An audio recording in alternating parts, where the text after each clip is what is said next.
सोनापुर गांव की सुबह हमेशा एक खास खुशबू के साथ शुरू होती थी। गीली मिट्टी, गोबर के उपलों और ताज़ी हवा की मिलीजुली खुशबू। सूरज जैसे ही पूरब की पहाड़ियों के पीछे से झांकता, पूरा गांव धीरे धीरे जागने लगता। कहीं मुर्गे बांग देते तो कहीं बैलों की घंटियां बज उठतीं। इसी गांव के किनारे पीपल के पेड़ के पास कच्चे आंगन वाला एक छोटा सा घर था। यही घर था हरिदत्त का। हरिदत्त उम्र में 50 के आसपास था, लेकिन मेहनत ने उसके चेहरे पर समय से पहले ही झुर्रियां खींच दी थीं। वो साधारण किसान था, पर आत्मसम्मान और ईमानदारी उसकी सबसे बड़ी पूंजी थी।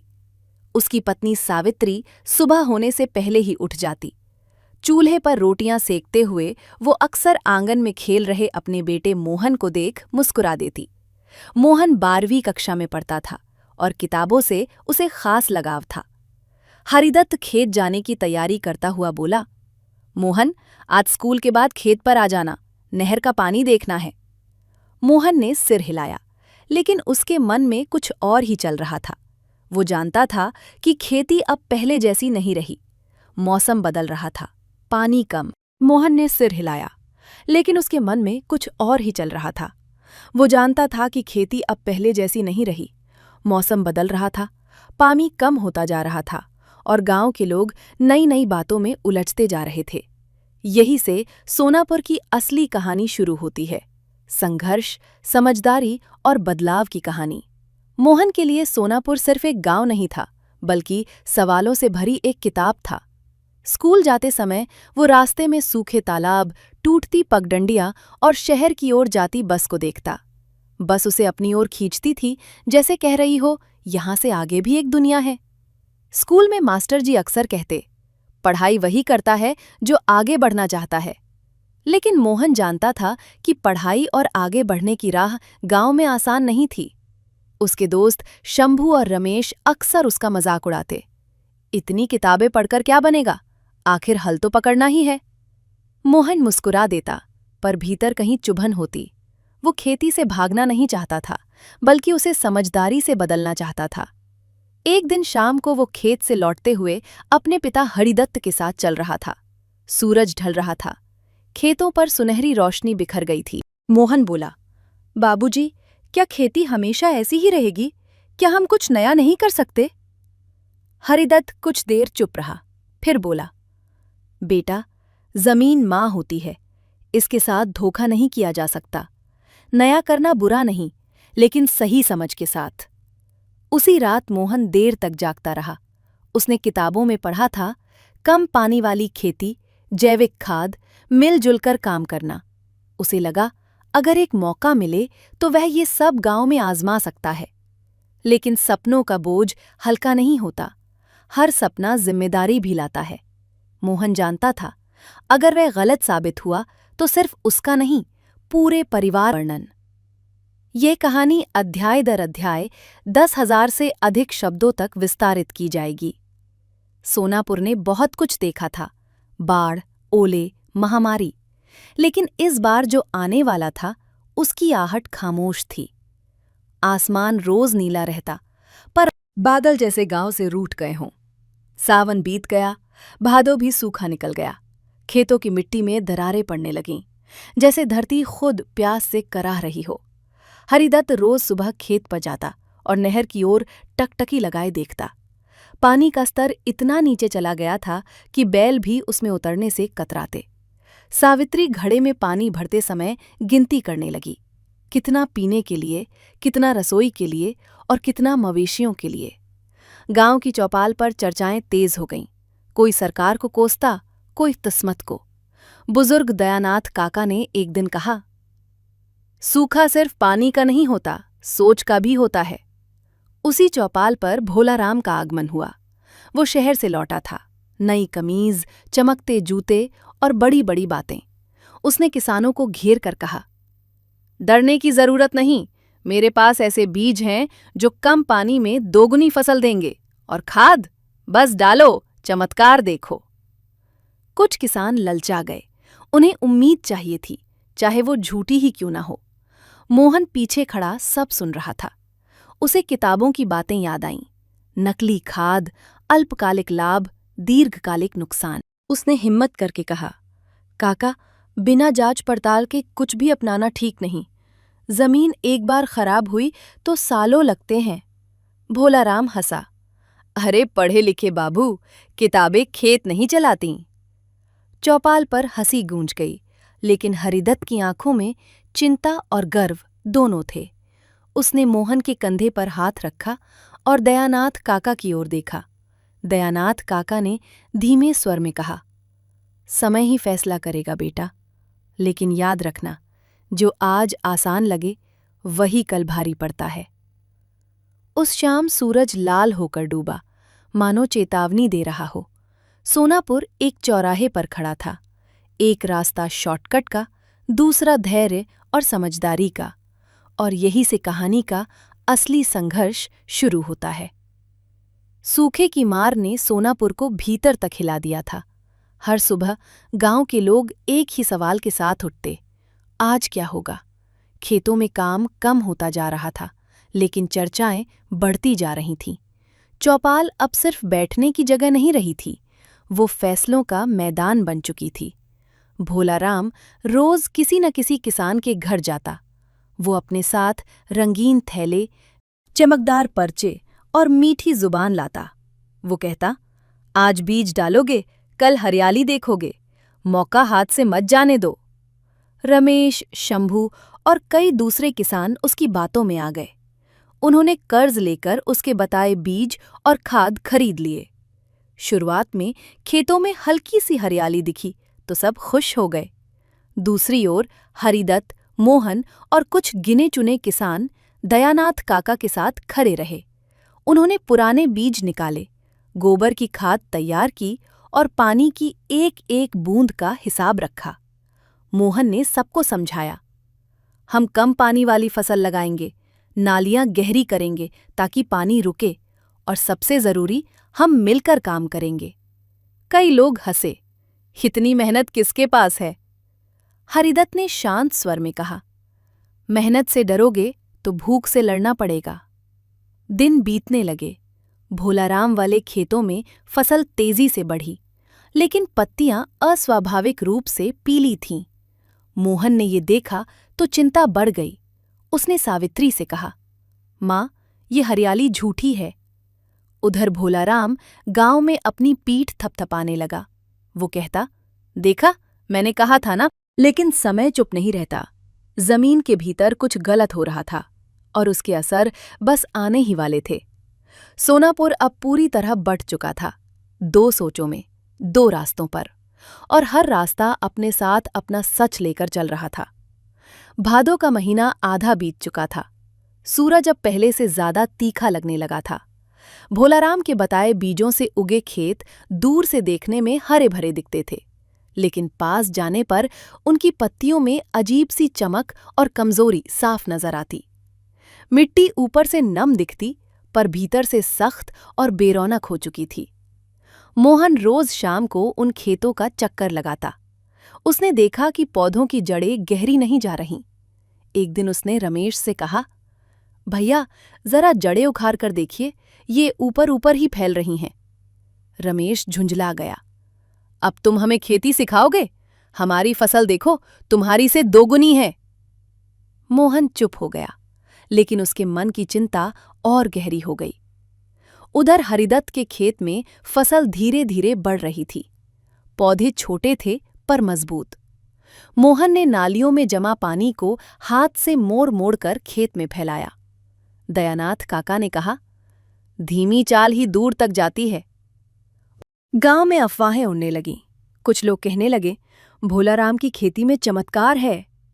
भोलाराम खुद चौपाल पर बैठकर हंसता, जो समझदार होते हैं वही आगे रहते हैं। लेकिन उसी रात अचानक तेज हवा चली। अगले दिन सुबह जब किसान खेतों में पहुंचे तो कई जगह पत्तियां झुलसी हुई थीं। जमीन में दरारें और चौड़ी हो गई थीं। भोलाराम वाले खेतों को बार बार पानी चाहिए था, जो था ही नहीं। सावित्री ने मोहन से कहा, बेटा, गांव का माहौल ठीक नहीं लग रहा। मोहन ने आसमान की ओर देखा। बादल फिर भी नहीं थे। उसे पहली बार लगा कि आने वाले दिन आसान नहीं होंगे। झूठी हरियाली अब अपनी असलियत दिखाने को तैयार थी। आश्विन का पहला हफ्ता आते आते सोनापुर की हवा बदल गई। अब खेतों में हंसी नहीं, फुसफुसाहटें थीं। जिन खेतों में कभी दूर दूर तक हरियाली दिखती थी, वहां अब पत्तियां सिकुड़ने लगी थीं। कुछ पौधे अचानक सूख गए, मानो किसी ने उनकी सांस खींच ली हो। रमेश सुबह सुबह खेत पहुंचा तो उसके चेहरे का रंग उड़ गया। उसने मिट्टी खोद कर देखा, अंदर से जमीन सख्त, सफेद और बेजान थी। वो भागता हुआ शंभू के पास पहुंचा। मेरे खेत की फसल बैठ गई, उसने कांपती आवाज में कहा। शंभू के खेत का हाल भी अलग नहीं था। दोनों की आंखों में डर साफ था। वे समझ नहीं पा रहे थे कि कल तक जो खेत हरे थे, आज अचानक क्यों मुरझा गए। दोपहर तक खबर पूरे गांव में फैल गई। जिन किसानों ने भोलाराम की सलाह मानी थी, उनके खेत एक एक करके जवाब देने लगे। कुएं में पानी और नीचे चला गया था। बार बार सिंचाई की मांग ने जमीन की आखिरी ताकत भी निचोड़ ली थी। चौपाल पर सन्नाटा था। भोलाराम आज नहीं आया। लोग एक दूसरे का मुंह देखने लगे। कुछ ने गुस्से में कहा, उसने हमें धोखा दिया। उसी समय मोहन और हरिदत्त चौपाल पर पहुंचे। मोहन ने किसी को ताना नहीं दिया। उसने बस इतना कहा, अब भी समय है, जमीन को आराम देना होगा। रमेश की आंखों में आंसू थे। हमने गलती कर दी मोहन, हमें समझाना चाहिए था। हरिदत्त ने गहरी सांस ली। गलती इंसान से होती है, जरूरी ये है कि उससे सीखा जाए। उस शाम गांव के कई लोग पहली बार हरिदत्त के खेत देखने गए। वहां फसल भली कम थी, पर मजबूती से खड़ी थी। जड़ें गहरी थीं, मिट्टी में नमी बनी हुई थी। दयानाथ काका ने सबकी ओर देखते हुए कहा, भरोसा जब शॉर्टकट पर किया जाता है तो वह जल्दी टूटता है, लेकिन भरोसा अगर मेहनत पर हो तो देर से सही पर टिकता जरूर है। सोनापुर में उस दिन एक और चीज टूटी, भोलाराम की बातों पर अंधा भरोसा। सोनापुर ने उस रात ठीक से नींद नहीं ली। हर घर में चिंता थी, कर्ज कैसे चुकाएंगे, आने वाले महीनों में क्या खाएंगे, बच्चों की पढ़ाई कैसे चलेगी। जिन खेतों पर कल तक उम्मीदें टिकी थीं, वे आज बोझ बन चुके थे। सुबह होते ही चौपाल पर लोग इकट्ठा होने लगे। इस बार ना तो कोई भाषण था, न ही कोई बड़ा वादा, बस थकी हुई आंखें और झुके हुए सिर थे। भोलाराम अब भी गायब था। दयानाथ काका ने लाठी के सहारे खड़े होकर कहा, अब दोष ढूंढने से कुछ नहीं होगा, सवाल ये है कि आगे क्या करें। कुछ देर चुप्पी रही, फिर मोहन आगे बढ़ा। उसका स्वर शांत था, लेकिन भरोसे से भरा हुआ। अगर आप सब तैयार हों तो हम मिलकर खेती को बचा सकते हैं, अकेले नहीं, साथ मिलकर। लोगों ने हैरानी से उसकी ओर देखा। अब क्या किया जा सकता है, किसी ने पूछा। मोहन ने समझाया, पहले जमीन को जहर से उबारना होगा, एक मौसम उसे आराम देना होगा। हम सामूहिक गोबर खाद बनाएंगे, फसल बदलेंगे और पानी का साझा प्रबंध करेंगे। रमेश ने हिचकिचाते हुए कहा, लेकिन खर्च? हरिदत्त ने आगे बढ़कर कहा, खर्च भी मिलकर उठाएंगे। जिसके पास बैल है वह देगा, जिसके पास मेहनत है वह देगा। पहली बार चौपाल पर किसी ने तालियां नहीं बजाईं, लेकिन कई सिर हाँ में हिले। ये सहमति शोर वाली नहीं थी, ये भीतर से निकली थी। उसी दिन शाम को लोगों ने काम बांटना शुरू किया। कोई खाद के गड्ढे खोदने लगा, कोई नालियां साफ करने लगा। स्त्रियों ने घर घर से गोबर, राख और जैविक अवशेष इकट्ठा किए। सावित्री ने अन्य औरतों से कहा, अगर घर बचेगा तो सब बचेगा। दिन ढलते ढलते सोनापुर में एक नई हलचल थी, खेतों में नहीं, दिलों में। टूटे भरोसे की जगह अब धीरे धीरे एकजुटता जन्म ले रही थी। ये बस शुरुआत थी, पर हर बड़ा बदलाव एक छोटे कदम से ही शुरू होता है। सोनापुर में अब सुबह की शुरुआत सिर्फ सूरज से नहीं होती थी, बल्कि काम की पुकार से होती थी। चौपाल के पास बने मैदान को लोगों ने अस्थायी कार्यस्थल बना लिया था। यहाँ न कोई मालिक था, न मजदूर, सब साथी थे। मोहन ने काम को छोटे छोटे हिस्सों में बांट दिया। कोई नालियों की मरम्मत करता, कोई खेतों की मेड़ों को मजबूत करता, तो कोई खाद के गड्ढों में सामग्री मिलाता। दयानाथ काका हर जगह घूम घूम कर समझाते, मिट्टी को जिंदा रखने के लिए उसे सांस लेने दो। पहले पहल लोगों को ये सब अटपटा लगा। वर्षों से वे तैयार खाद और बाजार के बीजों के आदी हो चुके थे। अपने हाथों से खाद बनाना, पानी बचाने के उपाय करना, ये सब उन्हें पीछे की ओर लौटना लगता था। लेकिन धीरे धीरे काम में एक लय आ गई। बच्चे स्कूल के बाद खेतों में आते और पानी की नालियों से कचरा निकालते। महिलाएं बीजों को छांटतीं, राख और गोबर को मिलाकर खाद तैयार करतीं। सावित्री ने मोहन से कहा, आज समझ में आया कि पढ़ाई किताबों तक सीमित नहीं होती। मोहन मुस्कुराया, माँ, असली स्कूल तो यही है। दिन बीतते गए। खेतों की मिट्टी में धीरे धीरे नरमी लौटने लगी। बारिश अब भी नहीं हुई थी, लेकिन रात की ओस और बचा हुआ पानी जमीन में रुकने लगा था। छोटे छोटे केचुए दिखाई देने लगे, जीवन के संकेत। रमेश ने एक दिन मोहन से कहा, पहली बार लग रहा है कि हम खेती नहीं सीख रहे हैं। मोहन ने आसमान की ओर देखा। बादल अब भी दूर थे, पर उसे यकीन था, मेहनत खाली नहीं जाती। सोनापुर में अब खेती सिर्फ पेट भरने का साधन नहीं रही थी, वो मेहनत की पाठशाला बन चुकी थी। कई हफ्तों की मेहनत के बाद सोनापुर की हवा में कुछ बदला बदला सा महसूस होने लगा। सुबह की ठंडक बढ़ गई थी और शाम को दूर क्षितिज पर धुंधली रेखाएं उभरने लगी थीं। लोग आसमान की ओर ज्यादा देखने लगे थे, जैसे वहां कोई जवाब लिखा हो। एक दोपहर मोहन खेत में नालियों की जांच कर रहा था। तभी उसने हवा में नमी महसूस की। उसने मुट्ठी भर मिट्टी उठाई।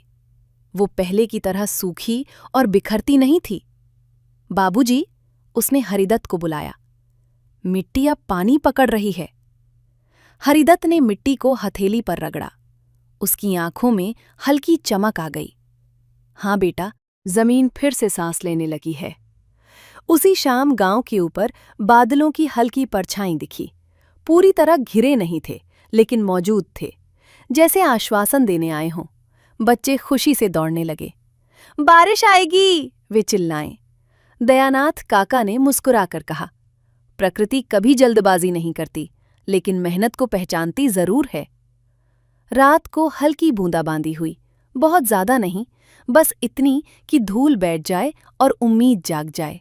सावित्री ने आंगन में गिरी पहली बूंद को हथेली पर लिया और आंखों से लगा लिया। भगवान ने सुना, उसने धीरे से कहा। अगले दिन गांव के लोग फिर काम पर लग गए, इस बार और विश्वास के साथ। किसी ने कहा, अगर इतनी सी बारिश में मिट्टी बदल सकती है तो हमारी मेहनत क्यों नहीं। भोला राम अब भी कहीं नजर नहीं आया, लेकिन उसका असर लगभग मिट चुका था। सोनापुर अब किसी के वादों पर नहीं, अपने श्रम पर भरोसा करना सीख चुका था। आसमान पूरी तरह साफ नहीं था, लेकिन बादलों की परछाई ये बता रही थी, सही दिशा में उठाया गया हर कदम देर से ही सही मंजिल की ओर ले जाता है। कार्तिक का महीना आते आते सोनापुर की सुबहों में हल्की ठंड घुलने लगी। खेतों में अब नई हरियाली उभर रही थी, न तेज न दिखावटी, बल्कि शांत और स्थिर। बीजों से निकली कोपलें मजबूत थीं, उनकी पत्तियां गहरी हरी और जड़ें जमीन में दूर तक फैली हुई थीं। मोहन रोज सवेरे खेतों का चक्कर लगाता। वो किसी एक खेत को अपना नहीं मानता था, हर खेत उसे अपना सा लगता। उसने देखा कि जिन जमीनों को आराम दिया गया था, वहां जीवन लौट आया था। केचुए, छोटी छोटी घासें और नमी, सब मिलकर एक नई शुरुआत की कहानी कह रहे थे। एक दिन दयानाथ काका ने खेत की मेड़ पर खड़े होकर कहा, देखो, ये फसल हमें नहीं, हमारी सोच को जवाब दे रही है। हरिदत्त की आंखें भर आईं। उसे वो दिन याद आया जब लोग हंसते थे, पुराने बीज, गोबर की खाद, पानी बचाने की बातें। आज वही बातें गांव की ताकत बन चुकी थीं। स्त्रियां घरों में नए अनाज की खुशबू महसूस करने लगीं। सावित्री ने पहली बार नई फसल के दानों को हथेली पर रखकर देखा। बहुत नहीं है, उसने कहा, लेकिन सच्चा है। गांव के बच्चों ने खेतों में खेलते हुए कहा, इस बार फसल खुश लगती है। कटाई का दिन आया। फसल ज्यादा नहीं थी, पर हर दाना मेहनत की गवाही दे रहा था। जब पहली बार अनाज घरों में पहुंचा तो किसी ने शोर नहीं मचाया। ये खुशी शांत थी, गहरी और स्थायी। रमेश ने मोहन के पास आकर कहा, इस फसल ने हमें पेट से पहले अकल भर दी। मोहन मुस्कुराया। उसे पता था, ये अंत नहीं, एक शुरुआत है। सोनापुर ने पहली बार सीखा था कि सही रास्ता भले धीमा हो, लेकिन मुस्कान उसी पर टिकती है। पहली फसल की कटाई के बाद सोनापुर में एक अजीब सी शांति थी। लोग अपने अपने घरों में अनाज सहेज रहे थे, मानो हर दाना कोई कहानी हो। लेकिन शांति के साथ साथ गांव में सतर्कता भी थी। सब जानते थे, असली परीक्षा अभी बाकी है। एक दोपहर जब चौपाल पर कुछ किसान बैठे चर्चा कर रहे थे, तभी दूर से एक परिचित आकृति दिखाई दी। चमकदार जूते अब धूल से ढके थे और नई कमीज की जगह फीका कुर्ता था। भोलाराम वापस आ गया था। उसके आने से चौपाल में हलचल मच गई। कुछ लोगों के चेहरे सख्त हो गए, तो कुछ की आंखों में पुरानी गलती की झिझक लौट आई। भोलाराम ने मीठी आवाज में कहा, भाइयों, गलती हो गई थी। इस बार मैं सच में मदद करना चाहता हूं। मेरे पास अब असली दवा है, असली बीज। मोहन भी वहां पहुंचा। उसने शांति से भोलाराम को देखा और पूछा, किसकी जांच से? भोलाराम कुछ पल चुप रहा, फिर बोला, शहर से लाया हूं, भरोसेमंद है। दयानाथ काका ने लाठी जमीन पर टिकाई। हमने भरोसा करना नहीं छोड़ा भोलाराम, हमने आंख बंद करके भरोसा करना छोड़ा है। गांव वालों ने तय किया कि कोई भी फैसला अकेले नहीं होगा। बीज की जांच होगी, सलाह खुले में होगी और जिम्मेदारी साझा होगी। भोलाराम के चेहरे से आत्मविश्वास गायब हो गया। उसे समझ आ गया कि सोनापुर वही गांव नहीं रहा। शाम को मोहन ने हरिदत्त से कहा, बाबूजी, अब असली जीत यह है कि हम फिर से भटके नहीं। हरिदत्त ने मुस्कुराकर उत्तर दिया, और यह जीत फसल से बड़ी होती है। सोनापुर ने उस दिन तय किया, अब कोई साया बिना जांच के भीतर नहीं आएगा। भोलाराम की वापसी ने सोनापुर को भीतर तक झकझोर दिया था। यह सिर्फ एक आदमी की मौजूदगी नहीं थी, बल्कि उस सोच की परीक्षा थी जिससे गांव अब बाहर निकल चुका था। चौपाल पर उसी शाम पंचायत बैठी, बिना शोर, बिना आरोप, लेकिन पूरी गंभीरता के साथ। मोहन ने सबके सामने प्रस्ताव रखा, अगर कोई नया बीज, दवा या तरीका अपनाना है, तो उसका फैसला पंचायत करेगी। कोई भी अकेले जोखिम नहीं उठाएगा। कुछ बुजुर्गों ने सहमति में सिर हिलाया। रमेश ने कहा, हमने अकेले फैसले का नतीजा देखा है, अब साथ चलना ही समझदारी है। दयानाथ काका ने नियम साफ किए, हर नई चीज की जांच होगी, लाभ हानि खुलकर बताई जाएगी, जिम्मेदारी सबकी होगी। भोलाराम को भी मौका दिया गया। उसने कागज दिखाए, बातें की, लेकिन इस बार सवाल भी हुए, कठोर और जरूरी। जब जांच की बात आई तो वह असहज हो गया। अंततः पंचायत ने निर्णय लिया, इस मौसम में कोई बाहरी प्रयोग नहीं, जो सीखा है उसी पर आगे बढ़ेंगे। भोलाराम चुपचाप उठकर चला गया। कोई ताली नहीं बजी, कोई नारा नहीं लगा। जीत शांत थी और परिपक्व। रात को मोहन ने अपनी डायरी में लिखा, सामूहिक निर्णय ही गांव की असली ताकत है। उस रात सोनापुर को भरोसा हुआ कि उसने सिर्फ खेती नहीं सीखी, बल्कि लोकतंत्र भी। सोनापुर अब सिर्फ खेतों का गांव नहीं रहा, उसने एक नई पहचान बना ली थी, मेहनत, समझदारी और सामूहिकता की पहचान। मोहन और हरिदत्त ने तय किया कि यह सब अगले पीढ़ियों तक पहुंचना चाहिए। स्कूल में अब खेती और मिट्टी की पढ़ाई शामिल की गई। मोहन ने बच्चों के लिए छोटी छोटी प्रयोगशालाएं बनाई, बीज छांटना, मिट्टी की जांच, पानी की बचत के तरीके। बच्चे उत्सुक थे। वे सिर्फ किताबों के अक्षरों को नहीं पढ़ रहे थे, बल्कि जीवन के पाठ सीख रहे थे। सावित्री और औरतें भी इसमें शामिल हुईं। उन्होंने अपने अनुभव साझा किए, कैसे मिट्टी को बचाया जाए, कैसे फसल मजबूत हो। हर घर में ज्ञान का उत्सव शुरू हो गया। रमेश और शंभू ने अपनी गलतियों से सबक लिया। अब वे मोहन के साथ काम कर रहे थे, न केवल खेतों में, बल्कि बच्चों को सिखाने में भी। मोहन ने ध्यान से देखा कि गांव का भविष्य सिर्फ फसल में नहीं, बल्कि ज्ञान और समझदारी में सुरक्षित है। दयानाथ काका ने एक शाम सभी को इकट्ठा किया और कहा, बेटों और बेटियों, अब यह गांव आपका है। मेहनत, ईमानदारी और सहयोग, इन्हीं तीनों से इसे हर मौसम में खड़ा रखना। सोनापुर की मिट्टी अब सिर्फ अन्न नहीं देती थी, वह संस्कार, शिक्षा और जिम्मेदारी भी पैदा कर रही थी। नई पीढ़ी के हाथों में गांव का भविष्य सुरक्षित था। सोनापुर अब पहले जैसा गांव नहीं रहा। खेत हरे भरे थे, लेकिन यह हरा रंग सिर्फ पत्तियों का नहीं था, यह मेहनत, समझदारी और सामूहिक प्रयास का प्रतीक था। मोहन और हरिदत्त ने देखा कि गांव के लोग अब निर्णय सामूहिक रूप से लेने लगे थे। कोई भी फैसला अकेले नहीं होता था। बच्चों को खेती के साथ साथ जीवन के मूल्य भी सीखने को मिल रहे थे। स्त्रियां और बुजुर्ग सक्रिय रूप से हिस्सा ले रहे थे। सावित्री ने कहा, अब हम केवल अनाज नहीं उगाते, बल्कि संस्कार भी। मिट्टी की खुशबू में सीख छिपी है। दयानाथ काका ने मुस्कुराकर कहा, सही मार्ग